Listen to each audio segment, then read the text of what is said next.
לפני 3 שנים עזבו מוטי צ'רטר, אשתו ושתי בנותיו, את ביתם בתל אביב ועברו לחבל התענך. מוטי רצה לגור ליד הציפורים שהוא חוקר. הוא מספר לי על התנשמות והבזים והגוזלים, ומה הוא טיבע, ומה הוא עשה, ומה הוא ראה. כל מה שקשור לציפורים. מעבר לזה, אני לא שומעת כלום. יגזי, הפסיק לקשר לפלאפון שלי. האהבה לבעלי הכנף היא מחלה מדבקת.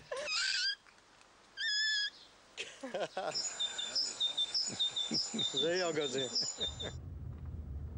התנשמות, הינשופים והבזים נעלמו בשנים האחרונות מן הנוף הכפרי בארץ. אבל מוטי צ'רטר וקומץ קטן של מתנדבים שנדבקו אף הם בשפעת העופות עושים ימים כלילות כדי להחזיר את הציפורים אל הטבע. בשדות ובחורשות עזובות שנותרו פה ושם הוצבו עד היום 1,600 תיבות כינון. ינשוף בטבע הוא לא בונה קן, הוא מקנן בקנים ישנים שעורב. שמנו להם סלסלות ושמנו אותם על עצים, מצאו, קיננו. באמת התרגשתי כמו ילד קטן. עונת הכינון בטבע עומדת להסתיים. בפרויקט הדיור המוגן של מוטי צ'רטר בעמק יזרעאל התיישבה משפחה של ינשופים. מוטי בא לספור את הגוזלים. בשבילי זה כמו ביצת קינדר, כי כל אחד יש שם הפתעה בפנים. הפתעה בפני עצמה. יש פה 4 גוזלים. אז רק החזקים באמת מצליחים לשרוד. כולם שואלים איך הציפורים, איך הם יודעים למצוא קן. למדתי את זה מאשתי. זה בדיוק איך אשתי יודעת למצוא כל הזמן המבצעים במשבר או HBO, לא משנה מה, איך יודעת בדיוק למצוא המבצעים האלו, היא כל הזמן מחפשת. בדיוק אותו דבר עם הציפורים. מדידה כנפיים. כל השנה הם מחפשים מקום לקנן, כל הזמן עם עיניים פתוח למצוא מקום לקנן.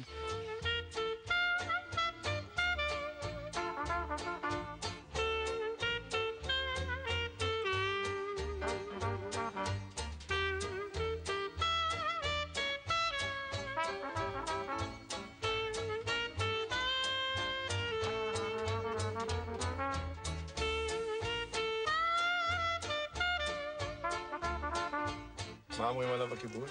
מוטי, כמו שאמרו על וינגייט בזמנו, הוא משוגע, אבל משוגע שלנו. הרוח החיה מאחורי הפרויקט של תיבות הכינון הוא הדוקטור יוסי לשם מן החברה להגנת הטבע ואוניברסיטת תל אביב. בראשית שנות ה-80 נהגו החקלאים לפזר בשדות רעל נגד עכברים. פגרי העכברים גרמו להרעלה מסיבית של עופות דורסים. הבזים, התנשמות והינשופים שמקננים בתיבות מחסלים גם הם את העכברים בלי תופעות הלוואי. שנה שעברה היה לנו 8 משפחות פעילות. התוצאות הן מדהימות, כי משפחה שמגדלת גוזלים היא אוכלת לפי החברה להגנת הטבע 2,000 עכברים. כשאפשי בן יהודה שם שובחים במטע השקדים של גבע, החברים בקיבוץ צחקו כל הדרך לחדר האוכל. כולם צחקו, המטורף הזה חושב שהוא ישים שובחים והתנשמות יבואו. ובאמת שנה ראשונה הם לא הגיעו וכולם צחקו עליי. שנה שנייה כל השובחים התמלאו ואז אני התחלתי לצחוק. בצמרת הברוש, קן של שעיר, הינשוף הזעיר ביותר בארץ. בני כמה הם? אלו בני, אני חושב בערך שבוע משהו כזה. 25-30 יום עד שהם עוזבים. אמיר עזר גייס את ניסיונו בטיפוס על מצוקים כדי להציב תיבות על עצים שמתנשאים לגובה רב. אמיר מקדיש כל רגע פנוי לציפורים של ילדותו בעמק יזרעאל. הוא גם מתעד אותם במצלמתו סביב השעון. גדלתי בגבעת המורה פה על שפת היער, אז זה הקשר שלי לציפורים פחות או יותר, זה המפלט שלי. כשהלכתי לנסות לצלם, פתאום אני רואה, אין בזים, אין תנשמות, איפה כולם? היו פה כשהייתי ילד היו 10. והילדה שלי לא תראה כבר, בזים תנשמות, לא מקובל עליי.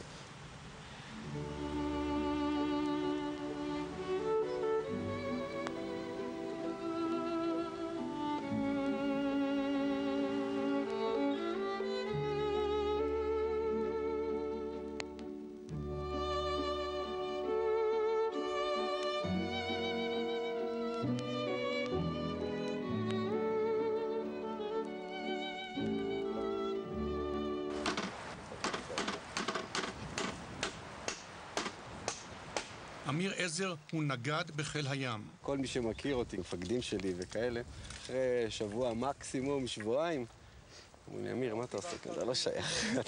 הראש שלך בכלל עם הציפורים, מעופף באיזשהו מקום.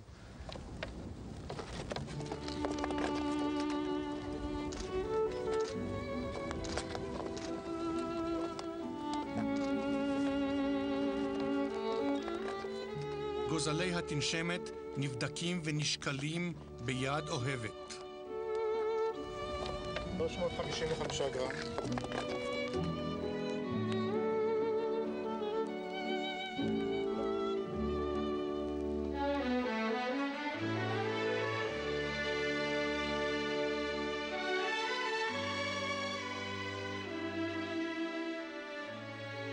בתום הבדיקה יחזירו את הגוזלים המבועלים אל הפעוטון.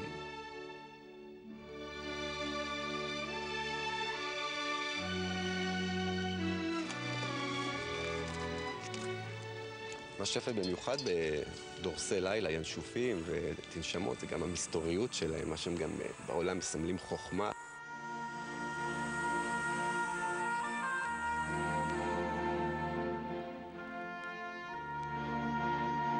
יש בהם משהו מיוחד כזה במבט שלהם, כאילו ממש בני אנוש כאלה מסתכלים עליך.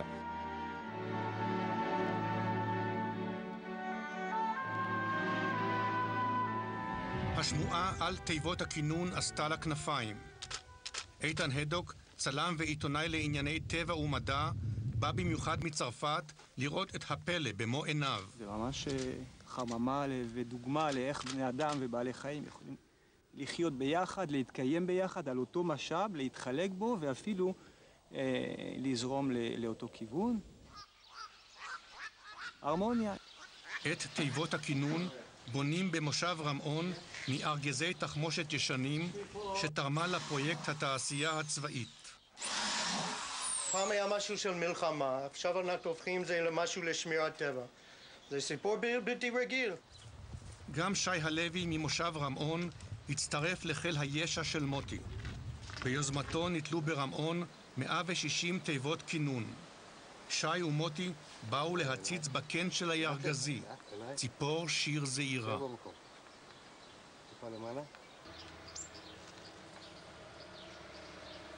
כמה יש? איך, איזה 6. עדיין לא הבנתי למה אתה עושה את זה. גם אני לא. גם אני לא. לא יודע. אני אוהב את זה וזהו. כן, מה זה חמוד?